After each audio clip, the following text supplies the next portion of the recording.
dealing with that fella, dealing with that girl, dealing with them children, dealing with the person you call friend. They hurt you, and because of the hurt and the pain that was caused, it's hard for me to be intimate with the Lord because my mind is on the pain you caused. Hello, somebody. Yeah. When we're in pain, when you're in pain, brothers and sisters, sometimes you don't feel like praying. Not right now. I don't feel like praying because I'm so upset. I'm so frustrated. I'm so angry.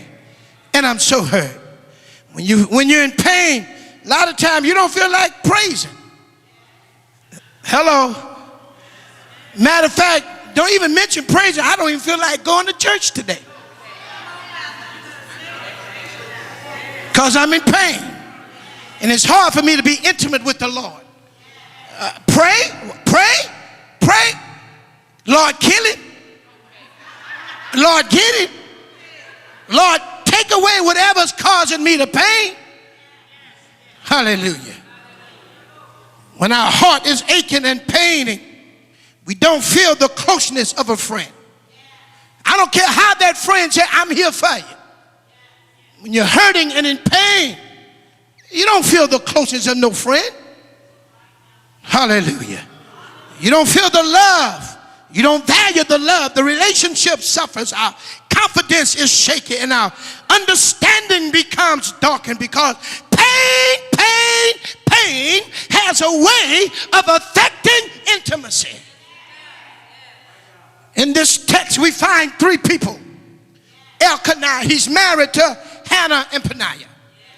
Peninnah had children and Hannah had none. Every year they would go to worship and bring a sacrifice. As head of his home, Elkanah would give Peninnah and her children their portion to sacrifice.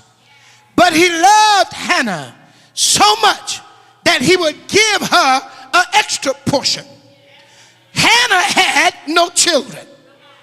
Brothers and sisters, understand that barrenness in those days was considered a curse.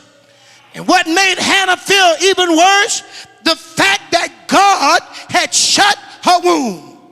Brothers and sisters, you got to understand, doesn't matter what happened in your life, God had a say-so. Tell somebody, God had a say-so. Whether you like it or not, everything that happened in your life, God had a say-so. Well, after trying to deal with God, not allowing her to have children, then she had to deal with people. And Peninnah talking about her, saying ugly things to her.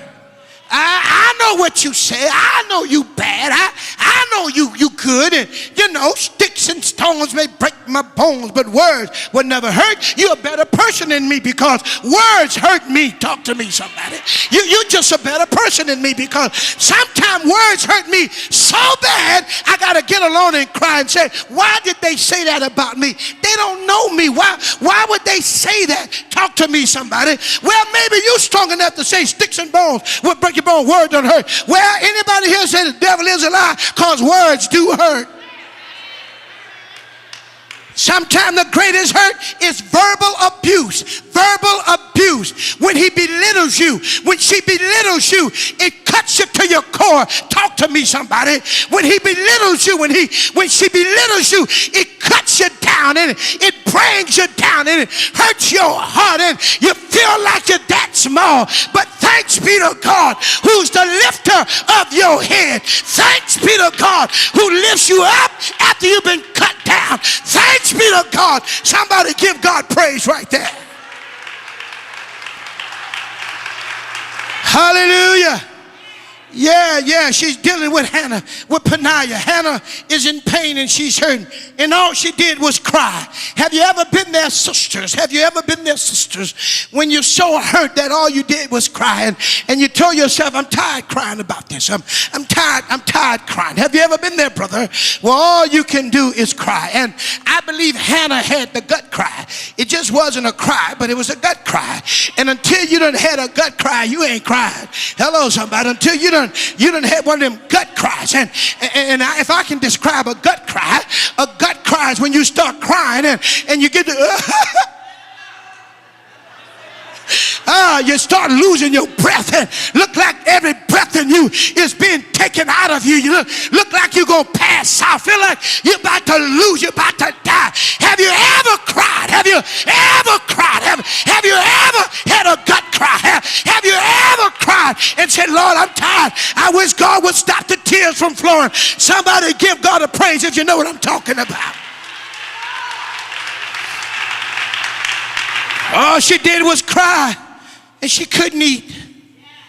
Pain has a way of making you cry, and you can't eat. Well, some of us can't. There are some of us, when we're in pain, that's all we want to do.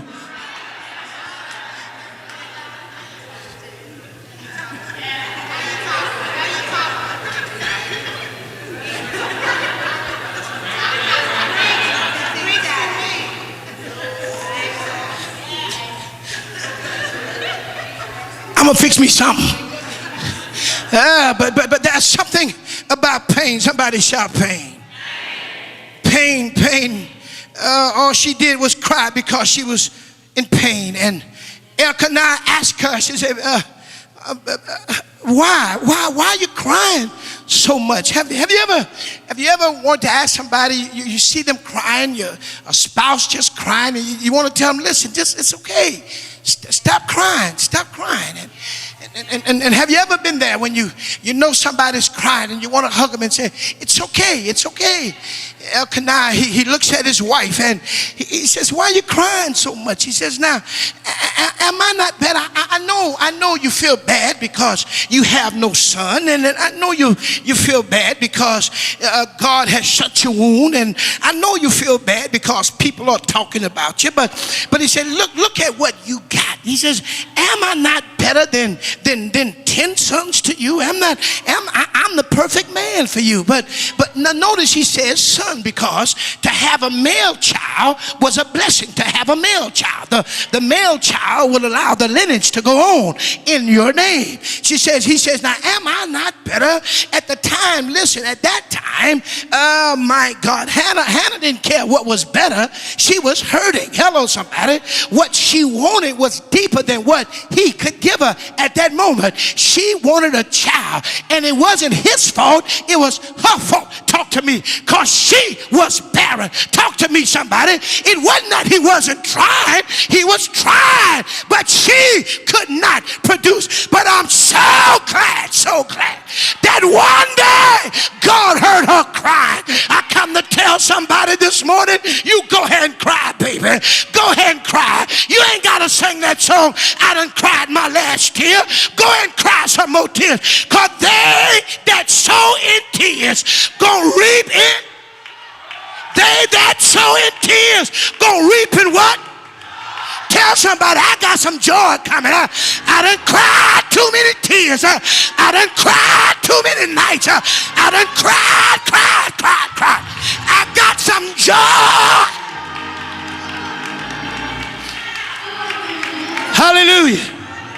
Hallelujah. Let me get ready to close this. He would say, am I not better to you than 10 sons? He wanted to be intimate, but she couldn't be. She said, I'm hurting and I'm crying. I'm hurting. He wanted to be intimate, but the pain was affecting Hannah's intimacy with her husband. But here's what makes me happy. Notice how she handled her pain. Give me an example, Hannah. The first thing she did in her pain, she began to pray. I want to tell you this morning, if you feel any pain in your heart, if you feel like you got a broken heart, if you feel the pain of hurt, try a little prayer. Have a little talk with Jesus. Tell him all about your trouble. He will hear your fainting cry, and God will answer. Tell somebody, by and by, I'm getting ready to get my answer. By and by, God's getting ready to reveal himself to me. By and by. Hallelujah. The first thing she did was pray. In verse 10 it says her very being was hurting. She cried and prayed. I want you to know that prayer is intimacy with God. And when you are intimate with God through prayer, God will, help me shout, God will. God will. He'll change conditions when you can talk to God. Hannah couldn't talk to no human. She couldn't talk to her spouse. She couldn't connect with him. When you don't connect with a human being, keep a connection with your God. When you can't